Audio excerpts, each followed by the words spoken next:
This video is going to cover how to effectively run the map in Ravenswatch so that you can be as strong as possible by the time you have to fight the boss. This guide is specifically going to refer to Nightmare difficulty, but most points will translate to other difficulties if you are brand new to the game. I'm going to break it down into 3 parts: points of interest, pathing and prioritizing, and finally maximizing your time with more situational decision making. Points of interest have set locations around the map, but the specific point of interest that you're doing will be randomized every run. These are tiered in difficulty by green being the easiest, then yellow, then red being the toughest. They will spawn around your starting point in that order as well, green points being the closest and red being the furthest away. There are also points of interest that don't follow the color categories, and these are generally near the yellow or red points of interest.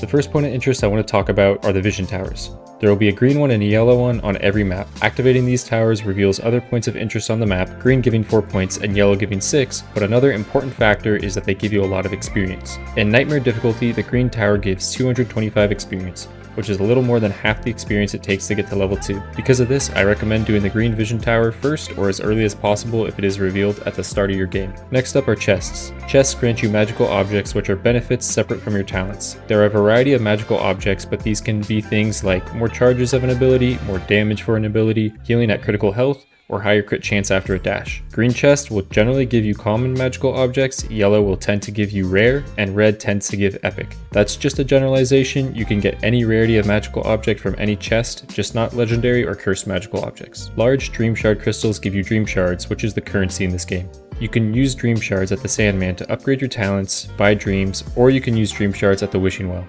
There's a pretty large variety in how many dream shards you'll get from destroying one of these crystals, meaning 2 different green tiered dream shard camps will give you a different amount of dream shards, but reds will always give you the largest sum, then yellow, then green. A grimoire, or the book icon, will give you a round of enemies to defeat within a time limit, and once doing so, you'll get to choose a permanent stat increase or more rerolls. The value of the rewards scale with the color of the grimoire, and they are vitality, armor, crit chance, crit damage, dream shards, or rerolls. If you fail to kill all the enemies before the time runs out, you've missed your chance at a reward. The last color tiered point of interest is the wishing well. The color of the well has nothing to do with what's inside the well, it just determines what type of enemies will spawn around it. You can use the wishing well 3 times to receive magical objects. The first use costs 150 shards, the second costs 250 shards, and the third costs 350. In total, it takes 750 shards to buy all the items at the wishing well. The first 2 pulls from the well will fall in the category of common, rare, or epic magical objects, and the final use of the well will be a choice from the legendary and cursed pool of magical objects. Destroying a Nightmare tumor will lock you in a zone for 3 waves of enemies, and once you beat them all, you will be rewarded with experience. It also takes 20% of the Master Nightmare's health away. To do the optional boss, you will need to find a key on the map. These are normally in the surrounding area of the optional boss icon on the map. The first chapter can spawn 2 optional bosses, and the second and third chapter only have 1. The first chapter ghost boss will only let you choose from cursed magical objects, and the ghoul boss will give you a pool of cursed and legendary magical objects.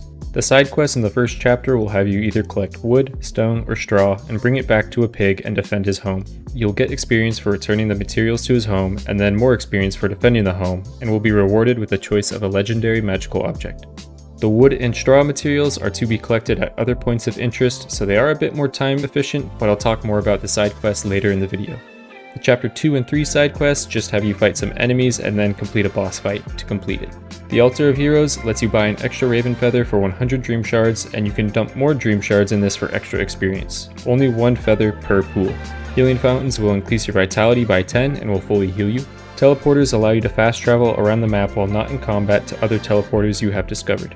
It takes about 6 seconds from the moment you clicked on your teleport location to the moment you can move, so if you need to go to the Sandman right before a fight, try to go around the 10-second mark if you're solo. You can stand in the center of the Master Nightmare to start the fight early. If you're watching this video, I do not recommend you doing this. The next thing I want to talk about is pathing and prioritizing. This is the most subjective part of the video, so other players will do things a little differently here, but this is a general explanation of how I would move around the map and change my priorities. It starts right away before leaving the starting circle. In the most recent update, the changes to Sandman have made his shop and dream shards a lot more important to a run. What I see in his shop will slightly alter my priorities in each chapter. I'll give a couple examples. If I'm playing Sun Wukong and I see that the Sandman has golden coated chainmail in his shop, the second I get 300 shards, I'm going to teleport back and pick it up. This will allow me to play more aggressively with Sun Wukong and will help my clear speeds in the run. Another example would be if I have the Minor Reshaping Dream and Philosopher's Stone in my shop. The first magical object I get out of a chest is Ogre's Blood. Now, I'm going to come back to the shop and pick up Philosopher's Stone as soon as I have 300 Dream Shards to get the most vitality I can in a run. I will also hold off from picking up any other common magical objects until I get the 200 Dream Shards to go purchase the Minor Reshaping to get 2 more Ogre Blood stacks. Learning how to best optimize your build will come with time and knowledge of the game, but my rule of thumb is that if there's something in the shop that can help push your camp clear speeds or dramatically help your survivability, then head back to the Sandman and pick it up as soon as it's convenient. Now, leaving the starting circle is difficult to cover because there's so much variation in where you can start and what's revealed to you. If you have a vision tower revealed to you, it is always in your benefit to do it first. In Nightmare difficulty, it will give you 225 experience, which is just over half a level, and the enemies in the camp will likely be the rest of the experience to get you to level 2. This will give you more health, damage, and a talent choice, which will help your clear speeds in other green camps. If you don't have a vision tower revealed to you, I recommend doing whatever green camps you have that are closest to the starting circle and furthest away from the center of the map. If a chest and dream shards are next to each other, I will normally do the chest first, as it has a chance of boosting my damage or survivability. If you come across a green grimoire before hitting level 2, I recommend getting the teleport location for it and moving on. This translates to seeing a yellow grimoire at level 2 or a red one at level 3. One of the worst things to do in this game is waste your time for no reward, and starting a grimoire before you're too strong can complete it is one of the easiest ways to do that. If a wishing well is nearby, I recommend getting the teleport location for it, but no need to clear it out. There's a good chance you won't use it, and if you do, it'll be later in the game where you'll be able to clear it in just a matter of seconds. After completing all the green points of interest, you should be about 3/4 of the way to level 3, or potentially level 3 depending on the camps you had to fight. This is normally where the side quest would come into play for me if the side quest is the wood house or the stone house, because you'll normally get these side quests around your yellow and red points of interest, which is when you'd want to start them. If you have the straw side quest and it is by your yellow and red points of interest, then these rules I'm going to talk about apply, but the straw house can sometimes screw you over. Similarly to grimoires, the side quest can be a huge waste of time if you're not strong enough to defend the house. This is why I normally do it around level 3 and try to have the experience for turning in the materials push me to level 4. For the wood and straw side quest, the materials are gathered at points of interest, so you should wait to start the side quest before clearing these points of interest. If you clear a camp at a side quest location, then start the side quest and have to go back there to gather the materials, a new group of enemies will spawn there, wasting potential minutes of your run. Also, look at your timer in the top right and check your experience. A lot of the time, I'll have the full gathered amount of materials for the quest, but turning it in won't give me enough experience to level me up. If I still have around a minute 30 to 2 minutes and my clear speeds feel good, I'll go to another point of interest to get me more experience, getting me closer to the next level, then teleport back to side quest. The stone side quest works as its own location, and you have to gather stone from nearby caves on your map. Each cave will hold 13 out of the 15 stones you need. Stones can be found in the overworld by the side quest, and there is normally always one just south of the pig for free. I recommend only clearing one cave and finding your other 2 stones in the overworld. Now to talk about the straw side quest, as it is the most difficult version of the quest and can ruin my pathing recommendations based off the camps where the straw needs to be gathered. The reason the straw house is more difficult to defend is because you need to defend the house from 360 degrees. This means your strong AoE abilities that help clear enemy camps at the stone or wood house aren't effective here because the enemies are on all sides. Also, the stone and wood house are tucked into their own little camp, so you don't often have other enemies walk into the fight. The straw house is super open, and if you move far away from the house to finish off an enemy, you might accidentally bring in a whole group of enemies to the fight. Because of this, I tend to try to keep the straw house side quest to the last 4 minutes, where I'm basically as strong as I'll be to make sure I have the best clearing potential. The issue with this is if the straw side quest spawns near your starting location. I gave the advice that you shouldn't do side quest points of interest until you start the side quest, but I also said that you should start the side quest around level 3. If your starting green vision tower is part of the straw side quest, but you want to use it to hit level 2, what should you do? I think you have 4 options here. The first option is skipping the 2 locations where you would collect the straw, which sucks because it means you're going to have to go into the yellow camps while you're weaker, with slower clearing speeds, and then you come back and do it once you hit level 3. The second option is to bite the bullet and go to the camp and get your experience, then go back and clear it again when you start the side quest. The third is to start the side quest right away and go clear these camps to get your materials and return and try to protect the house at a lower level. I really don't recommend this because it wastes a lot of time if you fail. The fourth thing you could do is go instantly start the side quest and clear the camps so that you get your early game experience. Collect the materials while you're there and then turn them into the pig. Every 5th material you turn in will give you experience, so if you turn in all 15, you'll get 450 experience in Nightmare difficulty. Then, ditch the house and continue your run like the pig never existed. He can fend for himself. Obviously, the downside of this is that you won't get the rest of your experience for defending the house or the legendary that is rewarded, but when your other option is potentially losing your run because you had a slow early game from waiting, or wasting your time trying to defend the house at a low level and failing, it's an okay option. Hopefully in the future they balance out the straw house with a redesign or make it so that it only spawns far away from your starting location. At level 4, when you're starting to get more dream shards, I would highly recommend finding a convenient teleporter near you and then going back to the Sandman to buy some dreams or talent upgrades. Two very beneficial dreams the Sandman sells are the Sand of Enlightenment and the Sand of Knowledge. Sand of Knowledge is better in Chapter 2 and 3 when you have more of your talents upgraded and are at higher rarity, but Sand of Enlightenment is a great dream to have in Chapter 1. Some talents greatly benefit from being upgraded more than other talents, and this lets you fully upgrade one talent for 250 dream shards instead of the 350 it would cost to upgrade all the way from common. If you're level 4 and all of your talents are common, and you want something like Spinning Solo on Pied Piper upgraded to Legendary, you can upgrade the other 3 talents once, then buy the Sand of Enlightenment Dream to get Spinning Solo to Legendary, saving you a bunch of dream shards in the process. If you have found a key during your run, I would recommend starting this now or as soon as you've cleared up any nearby camps close to you. Sometimes the priority of completing a key boss should be higher than completing camps though.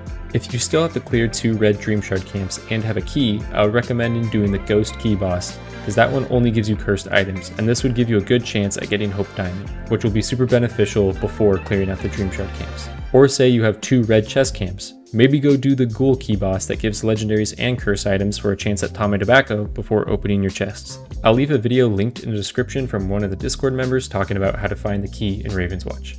The Wishing Well I normally save for the end, and most runs I don't use it. My thought process with using shards on talents or using the Wishing Well is that I will always be able to upgrade talents, but this specific well will be gone after the chapter. So what will make me stronger? Most of the time this will be talent upgrades, but fishing for a duplicate magical object to complete a set might be better for your run, and in that case, use the Wishing Well. As for the Nightmare Tumor, it's good experience, but I don't think it's worth your time. If you have fast clear speeds, you should be able to finish almost everything in the map except for the Nightmare Tumors, the Wishing Well, and potentially one of the key bosses if you are unlucky with key spawns. Every other camp will provide more long-term benefit to your run than the Nightmare Tumor. If your build is strong enough, then the HP reduction on the final boss shouldn't be necessary for your odds to win. If you've cleared everything on the map and only have the Nightmare Tumors left, either do that if you want more experience or go run around and look for dream shards.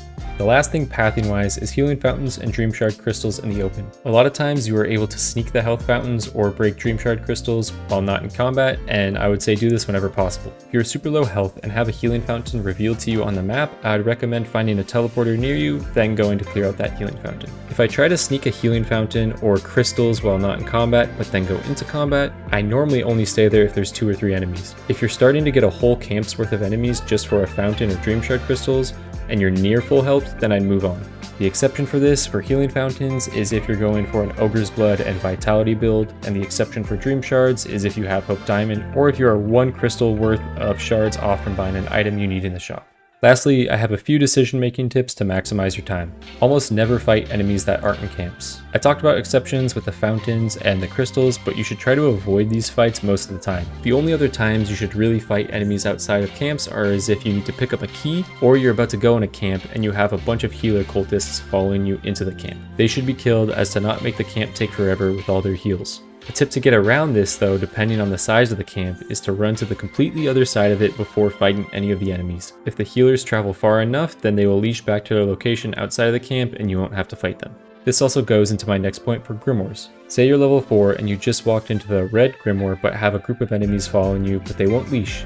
Keep moving on to the next point of interest, and once you've completed it, teleport back to the Grimoire. This way there will be no enemies around you and you'll have saved a good amount of time. Also, teleport often. It takes around 6 seconds, so if that's quicker than walking, make sure you're taking advantage of them. If you found yourself in a red point of interest territory but you're too weak to take it on, it's worth finding yourself a teleporter there before teleporting yourself out to get back there later quicker. When fighting the Ghoul key boss, run past all the enemies in the front of the cave. Almost all of them will leash back and the experience they give isn't worth it. When fighting the Ghost key boss, it will disappear and spawn a few enemies after going below 50% health. If it is staggered, then it won't be able to disappear until after the stagger window. So you can try to manipulate the stagger bar and get the stagger around 55% health, then burst it down with your ultimate abilities or your strongest abilities to not have it spawn any enemies. Also, some enemies change depending on day and night, and these octopus things to me are a lot harder to fight in the daytime. At night they go into their upright form and their eye laser can damage enemies, so use stuff like that to your advantage. Also, this is just a very minor tip, but it's better to dash through most enemies and then attack them from behind than to dash away from them. You'll just save yourself some time clearing camps. There are so many ways to approach this game, and that's why I love it. This is just my logic and reasoning for running the map, so if you have anything to add or anything that's different, leave it in the comments and it might be helpful for others learning this game. Also, I'm currently working on a guide for Geppetto, so expect that within the next week. Thanks for watching, peace.